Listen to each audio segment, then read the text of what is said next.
This Health in Focus is a paid segment by Jagannathan Neurosurgery. Well, welcome to one of the newest members of the Jagannathan Neurosurgery team. We've got Dr. Melanie Novak here with us, specialty in anesthesiology and pain management. And Dr. Novak, just tell us a little bit about yourself, your background, and what brings you to Northern Michigan. I finished all my residency and training in 1990. And, I like doing procedures and injections, talking to patients, taking care of them, seeing them improve with their pain, and being able to help them along the way. It's not just one shot and we're finished with it. It would be nice if I could fix your pain with one shot, but it usually doesn't work that way. Yeah.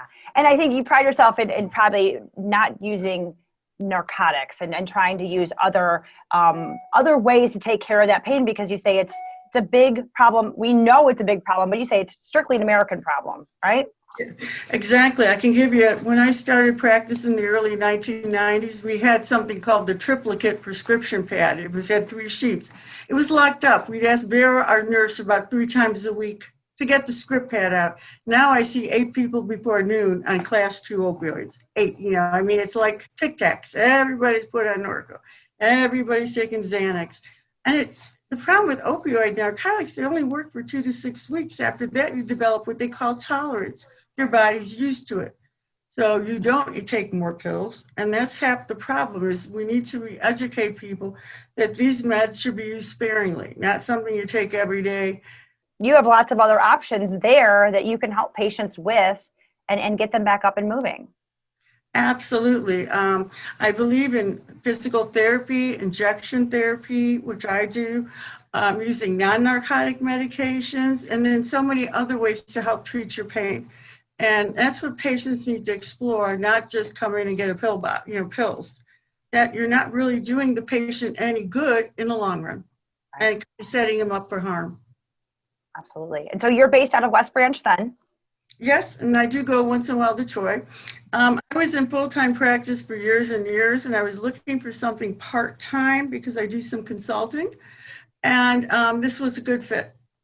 I kind of go into town, they take care of me, I do my work, and then I go home. Perfect.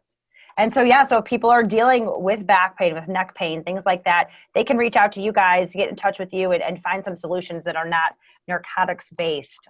Correct. Really Correct. Get to the root of the problem. So, yeah, I don't know if patients know that at least LARA, L-A-R-A, is monitoring everybody who writes controlled substances, physicians, nurse practitioners, all of that. And you get a quarterly report on how your prescribing is versus other people in your area, other people in your specialty. So patients have, it's not just don't shoot me, it's nationally. They want less medicines in this country. That's kind of what's down to. So they really want physicians or anybody to think twice about writing these meds. That's why they made the changes. And people always say, well, I used to get 8 Percocets a day. Well, you're not going to get 8 Percocets a day in 2020. Not going to happen. Not going to happen. All right. Well, Dr. Novak, thank you so much for your time. And of course, if people want more information about Dr. Jagannathan, about you, about what you guys do, they can always head to our website, 9in10news.com. This Health in Focus is a paid segment by Jagannathan Neurosurgery.